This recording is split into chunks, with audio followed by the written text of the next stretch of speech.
Teachers and parents. आज मैं आपके लिए लेके आई हूँ प्ले ग्रुप सिलेबस का पार्ट 2 पेज 2। अपने पिछले वीडियो में हमने पार्ट 1 का डिस्कशन किया था और हमारा डिस्कशन ख़त्म हुआ था ग्रॉस मोटर डेवलपमेंट की एक्टिविटीज़ के लिए। अब हम आगे बढ़ते हैं और देखते हैं कि हम activities for fine motor development क्या क्या करवा सकते हैं। तो इसमें हम फाइन मोटर डेवलपमेंट के लिए हम बच्चों से scribbling, colouring, sticking, sorting, rolling, threading, paper tearing, opening and closing lids of jars, picking and dropping objects, इस प्रकार से एक्टिविटीज़ करा सकते हैं। इसके अलावा भी यदि आपको कोई एक्टिविटी समझ आती है जिसमें hand and eye coordination develop हो तो आप बच्चों से करा सकते हैं। फिर आगे बढ़ते हैं और देखते हैं कि activities for intellectual development. Intellectual development के लिए हम उन्हें क्लासरूम ऑब्जेक्ट्स का आइडेंटिफिकेशन बता सकते हैं जिसमें वो क्लास की चीज़ों को बाय नेम जाने। फिर segregation of same and different, हम अलग चीज़ों को समान चीज़ों को मिला दिए और उन्हें अलग करने के लिए कहा। जैसे 2-3 प्रकार, जैसे हमने राजमा मिला दिया, काबुली चने मिला दिए और ऐसी 2-3 चीज़ें मिला दिए और उन्हें कहा कि एक सामान को आप अलग कीजिए। फिर matching of similar object belonging to same category. अब जैसे हमने आप टॉयज़ इकट्ठे कर लिए, टॉयज़ अलग अलग प्रकार के होंगे, बेड्स हैं, बॉल्स हैं, डॉल्स हैं, टेडी बियर, ऐसे कई प्रकार के।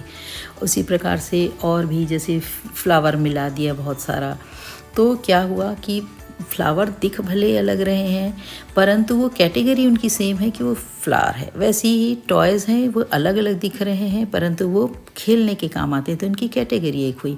तो इस प्रकार से इनको हम मैच करना सिखा सकते। फिर हम उन्हें प्रॉब्लम सॉल्विंग गेम्स करा सकते हैं। आजकल बाज़ार में बहुत अच्छे प्रॉब्लम सॉल्विंग गेम्स हैं जिसमें उन्हें कई बार चीज़ें असेंबल करना पड़ता है या फिर पाथ ढूंढना पड़ता है। तो इस प्रकार की एक्टिविटीज़ हम बच्चों से करा सकते हैं।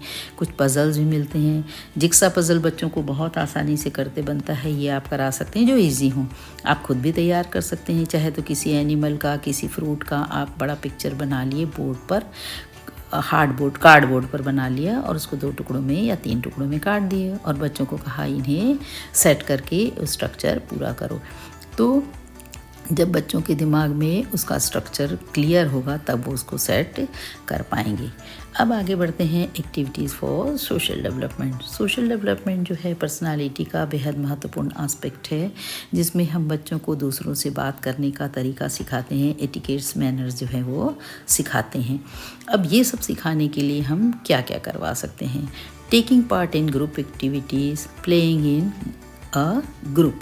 तो बच्चे जब ग्रुप में कोई काम करते हैं, ग्रुप में खेलते हैं तो वो एक दूसरे से बात करना सीखते हैं, ड्यूटीज़ जो है वो शेयर करना सीखते हैं, इंटरेक्शन होता है वो उनका अपने फ्रेंड्स के साथ, अपनी टर्न का वेट करना सीखते हैं। तो ये सब चीज़ें वो सीखते हैं। फिर interaction with teachers and classmates, बच्चे अपनी टीचर्स से बात करें और अपने क्लासमेट्स से बात करें, इनके लिए इनकरेज करेंगे। जैसे वो टिफ़िन में लाए हैं तो जो भी खाने का टीचर से बताएं कि हम ये लेकर के आए हैं, टीचर साहब क्या लाया या फ्रेंड ने ये लाया, ये सब वो आपस में बात करें।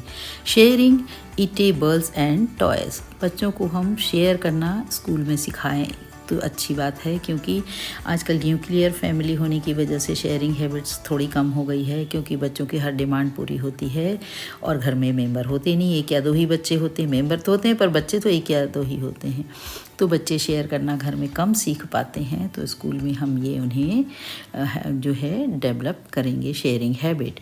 फिर ग्रीटिंग टीचर्स एंड एल्डर्स, उन्हें स्कूल आए तो टीचर्स को गुड मॉर्निंग कहें, जाते समय गुड बाय बोलें। वैसे ही घर में उठें तो सबको गुड मॉर्निंग बोलें, बेड टाइम में गुड नाइट बोलें, घर में कोई आए उसको हेलो बोले, नमस्ते बोले। तो ये सब हम उन्हें सिखाएंगे।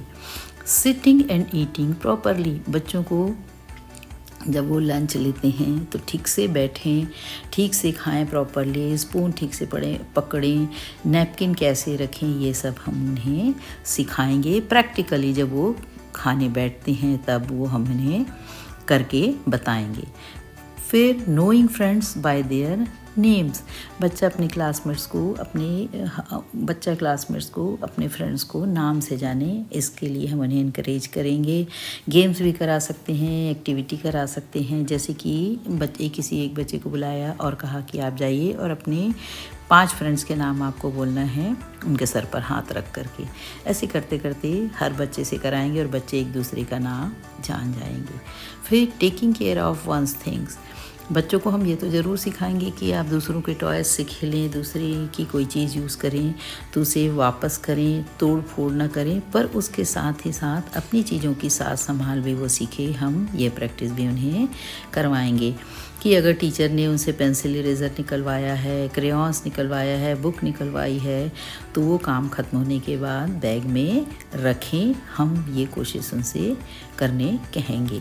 फिर washing hands before and after eating, खाने के पहले और बाद दोनों समय वो हाथ धोएं। इसके लिए हम हर दिन लंच टाइम में एक बच्चे से हाथ धुलवाएंगे। खाने के बाद प्रॉपरली हाथ धोया कि नहीं, नैपकिन से पूछा कि नहीं, ये हम देखेंगे। और ये कहेंगे कि घर में भी आप अगर खाते हैं खाना या कहीं पर भी, तो आप हाथ धोइए और खाने के पहले और बाद में।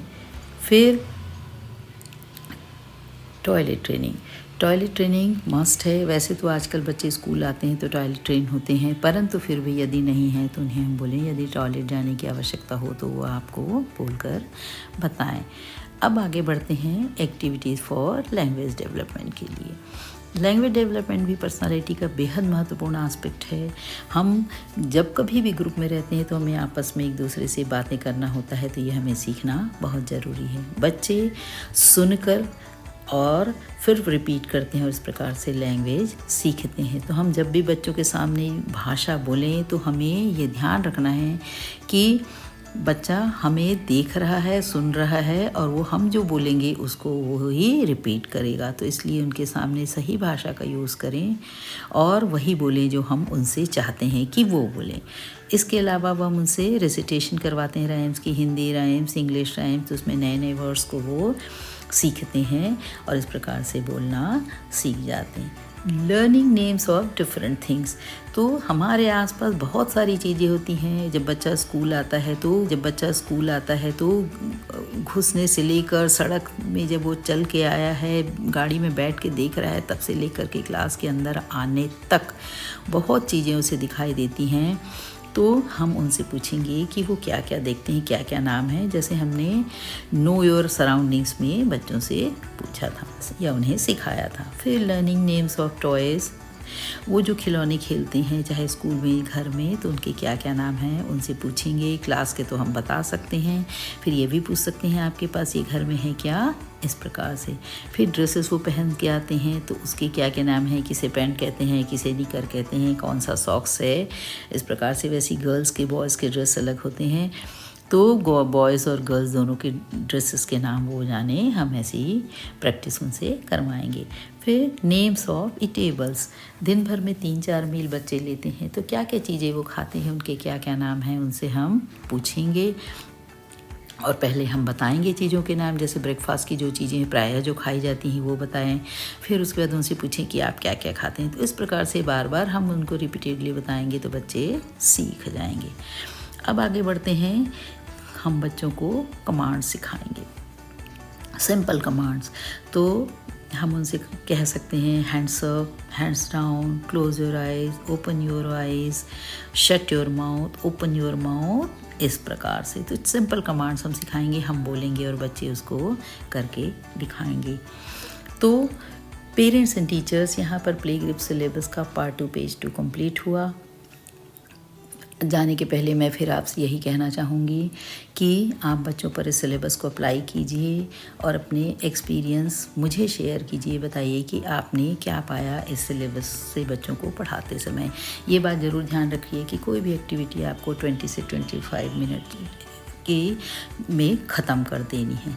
तो के पेरेंट्स एंड टीचर्स, हम मिलेंगे अब नेक्स्ट वीडियो में जब मैं लेके आऊँगी प्ले ग्रुप सिलेबस का पार्ट 3।